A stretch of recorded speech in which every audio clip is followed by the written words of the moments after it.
అనకాపల్లిలో తారలు దిగివచ్చిన వేళ ధరలు దిగివచ్చిన వేళ ఏప్రిల్ 3న శుభప్రదం షాపింగ్ మాల్ ప్రారంభోత్సవ వేడుకకి శుభాహ్వానం.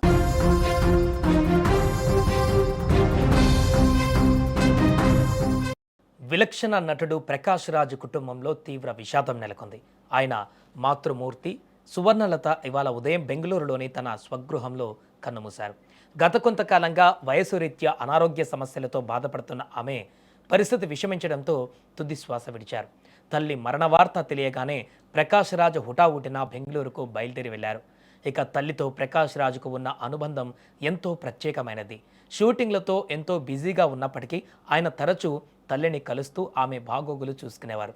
ఆమె దూరం కావడంతో ఆయన శోకసంద్రంలో మునిగిపోయారు. ఇప్పుడు సువర్ణలత మృతి పట్ల పలువురు సినీ రాజకీయ ప్రముఖులు సోషల్ మీడియా వేదికగా సంతాపం వ్యక్తం చేస్తున్నారు. ప్రకాష్ రాజ్ కుటుంబానికి తమ ప్రగాఢ సానుభూతిని తెలియజేస్తున్నారు. కుటుంబ సభ్యుల సమాచారం ప్రకారం ఆమె అంత్యక్రియలు బెంగళూరులో జరగనున్నాయి. ఇక ప్రకాష్ రాజ్ తల్లిదండ్రుల ప్రేమ కథ ఒక సినిమాను తలపిస్తోంది.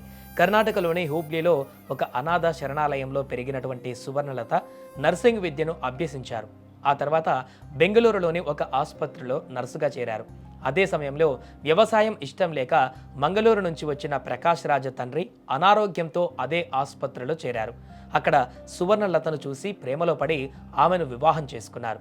ఒక సామాన్య మధ్యతరగతి కుటుంబం నుంచి వచ్చిన ప్రకాష్ రాజ్ ఈరోజు పాన్ ఇండియా నటుడిగా ఎదగడం వెనుక ఆయన తల్లి ప్రోత్సాహం, త్యాగం ఎంతగానో ఉన్నాయి. ఇక ప్రకాష్ రాజ్ వ్యక్తిగత జీవితంలో ఇది మరో పెద్ద విషాదం. 2004లో ఆయన తన 5 ఏళ్ల కుమారుడు సిద్ధును ప్రమాదవశాత్తు కోల్పోయి తీవ్రంగా కుంగిపోయారు. ఆ విషాదం తర్వాత భార్య లలిత కుమారితో విడాకులు, అనంతరం కొరియోగ్రాఫర్ పోని వర్మను రెండో వివాహం చేసుకోవడం వంటి పరిణామాలు చోటు చేసుకున్నాయి. జీవితంలో ఎన్నో ఒడిదుడుకులను ఎదుర్కొని నిలబడినటువంటి ప్రకాష్ రాజ్కు ఇప్పుడు ప్రాణానికి ప్రాణమైనటువంటి తన తల్లి దూరం కావడం తీరని లోటని చెప్పాలి.